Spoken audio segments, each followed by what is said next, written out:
Friday, we learned that Supreme Court Justice Stephen Breyer is deciding whether or not to step down, according to the New York Times. During a sit-down interview with the Times, Breyer recalled something the late Justice Antonin Scalia had told him, saying, quote, "I don't want somebody appointed who will just reverse everything I've done for the last 25 years, end quote. Breyer added that Scalia's sentiment will inevitably be in the psychology of Breyer's decision. And Breyer's pending retirement comes after the Supreme Court struck down the Biden administration's moratorium on evictions late last week, allowing property owners to begin the process of evicting millions of Americans who are behind on rent because of the pandemic. And the ruling passed in a majority of 6-3 votes, all three liberal justices dissenting. In Breyer's dissent, he said that the court should not, quote, set aside the CDC's eviction moratorium in this summary proceeding, adding that data from the CDC shows ending the moratorium could make the Delta wave much worse. So Team Rising is here to debrief. White House reporter for Real Clear Politics, Philip Wegman, and the maestro himself, Democratic strategist Roger Fisk, joins us to discuss Breyers' retirement. So, Roger, I'm going to start with you. I mean, this is really concerning, I think, for a lot of people on the Democratic side of the aisle that Justice Breyer has not yet decided to retire. We saw what happened with Ruth Bader Ginsburg. I mean, I've heard that privately Democrats are pretty upset by this. I mean, that he hasn't yet announced retirement. What's your take on it? First off, good morning, Kim, and it's great to be here with Alyssa. And I always enjoy being on with Philip. First off, it's unusual that something like this seeps out into the public, right? The Supreme Court is relatively impervious to these things, which I think is a good thing. Just personally, for a quick second, I find the Supreme Court just fascinating as a lens or a prism on America. I've really enjoyed learning about it over the years. I don't know that prevaricating about this publicly is the best way to go about things. I'd be curious how this actually kind of seeped out. But I would imagine that this means, if we're to the point where it's getting out into the public conversation, that he's relatively far along, and that now it's more a question of kind of how rather than what, and then also the question of when. But I mean, if we're this far along and it's getting out into a conversation like we're having right now, that probably means it's kind of ninth inning in this situation. Yeah. I mean, Democrats are I mean, it's likely Democrats are going to take back Congress in just at the midterms. So this really puts, we saw what happened with Merrick Garland and the preventing of him being sworn in. So, or even going through the process. So, this is kind of an imminent situation potentially for Democrats. Well, and I think it's a very good point, Roger, that the Supreme Court holds itself sort of to a different political standard, if you will, than elected officials. They don't really let, internal deliberations leak out to the New York Times. The fact that we're reading about this to me also indicates that it's under very serious consideration. But Philip, not to make it political, but I will, how much do you think this factors into, both the midterms and even 2024? I mean, nothing animates both bases like an open Supreme Court seat.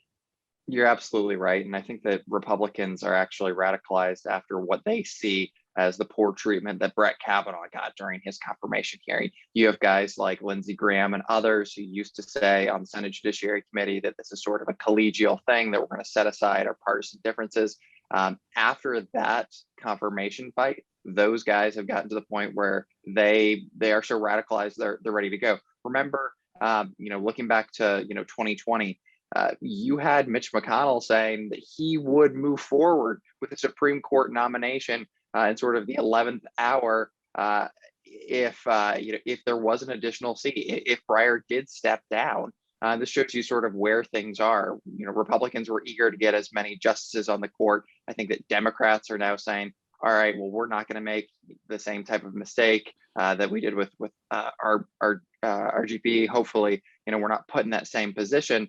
And so, this wouldn't be a chance for them to add to, their numbers there, but it would give them a chance to sort of prevent, the worst case scenario, right?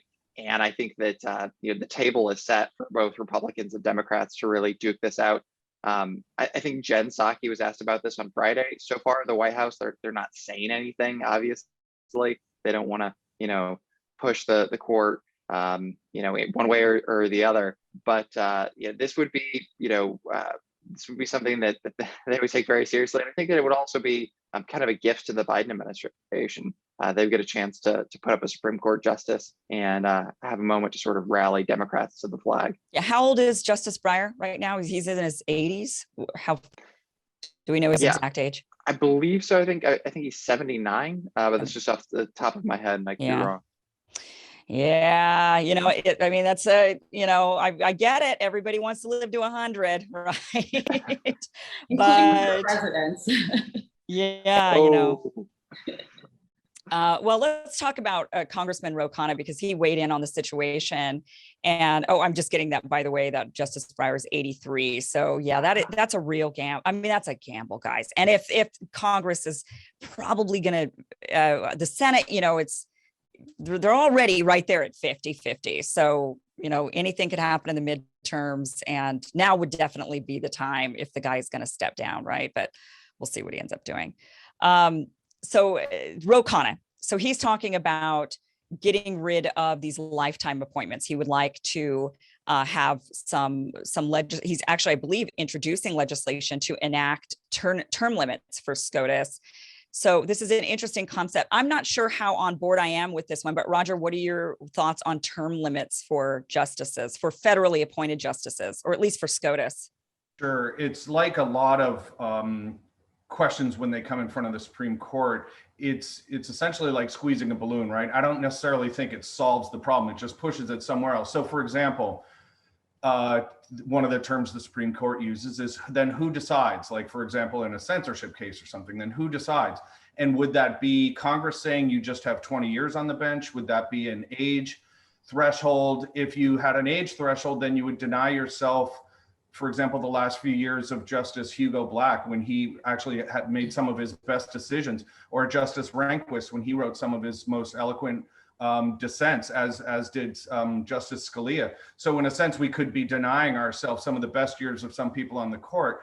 And then the flip side of that is then if you go with some kind of arbitrary 20 years, or you go with some 80-year-old threshold or whatever, that still pushes it right back into the political arena, right? So it doesn't necessarily solve all of this. And for example, and I served with Roe at Commerce in the first Obama administration, but having a chat with him, I would say, if you took what you're proposing and you extrapolate that into the Trump administration, you could very easily even envision a scenario where President Trump would have gotten up to 5 justices, depending on what the mechanism is that you're suggesting. So as always, another one of the Supreme Court kind of lenses or questions is time, place, and manner. And that's what I would be asking. What is the time and the place and the manner of how you would enforce a mechanism like this? Right. I think that's a very good point. And I mean, the Supreme Court has managed, well, all of our institutions have been drawn into just the political polarization that we deal with. I do think that there's something to the institution of the Supreme Court being something that is above the fray, above the populist whims. And like you said, some of these justices actually sort of evolve over time, and that's probably a good thing. I'd say I'd ask Phil. Democrats have criticized during the Trump administration, particularly, that we were tearing down institutions.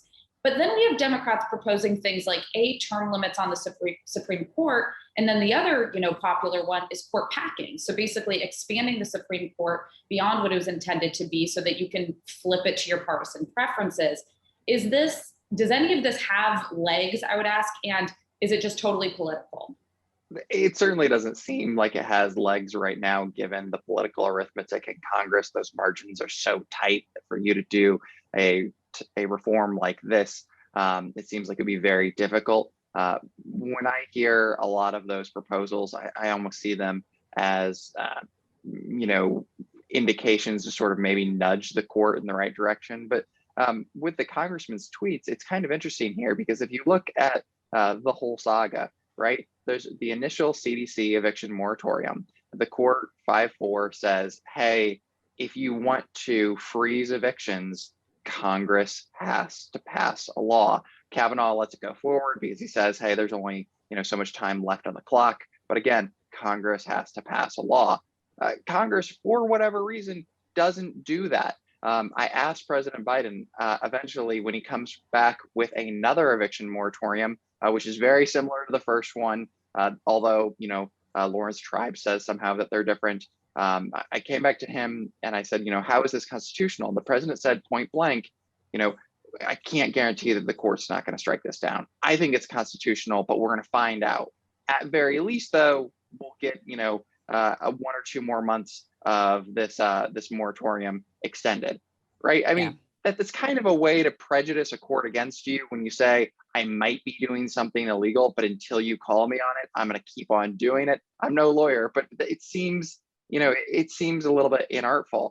And so what's interesting with the congressman saying that there should be term limits and citing sort of this eviction moratorium is when Congress knocked down the second eviction moratorium, which looked a lot like the first eviction moratorium, they said, once again, Congress has to act here. Some administrative agency can't just, summon legislation out of air and tell, landlords that they no longer have property rights because it's a pandemic. And it's interesting that the response is, not to hold Nancy Pelosi's feet to the fire and say, okay, let's actually pass something this time, but to say, well, let's go for the even more difficult lift, which is reforming an institution that's been around for the life of the public. Yeah, that's how it strikes solace. me. The one solace I have when I think about, oh no, let's say Stephen Breyer doesn't step down, and then as somebody who tends to be more leaning left, it's scary to me to have a real conservative court. But the one solace I get in that is I think, well, all they would really do is just push everything back to Congress and back to the states, right? They would just kind of unravel and say, it's up to you guys. And it would actually force them to do their job, right? I mean, Congress is so busy not doing their job. And then the courts end up ruling and really kind of saving the day. Most of the time, it ends up falling down onto them. And so this would actually force Congress to maybe step up and actually legislate the way that they're supposed to. So one thing I do want to say, though, that really frightens me also about term limits with SCOTUS is that, on the state Supreme Courts, most of them are elected or even, and so one thing that I personally know some of these justices who are looking toward the end of their term, and they're thinking about their next move. And a lot of those next moves are onto boards of corporations. And so it just ends up being this revolving door again, that sort of that corruption that we're dealing with inside of Congress and even in the executive branch, where it's this, moving on, protect your future interests, right? Post-court employment, right? Yeah. And then how does that get into recusals and all kinds of stuff? I mean, if you say you have a 20-year limit or whatever, and then these folks start to think of, all right, I've got another 6 or 8 years left in my career, and then all of a sudden they can't, be part of it. They have to recuse from a decision about pharmaceuticals or about higher education or about land rights or any number of other things. I mean, like I said, it just squeezes the balloon. The problem doesn't go away. It just pushes the problem to another arena. And I mean, God love Roe, but the House has about as much to do with the Supreme Court as any of us do. Right. All right, guys. Well, thank you so much for joining us. Roger Fisk, thank you. It's great to talk to you. Philip Wegman, always a pleasure. So thank you guys so much for joining us. Thank you.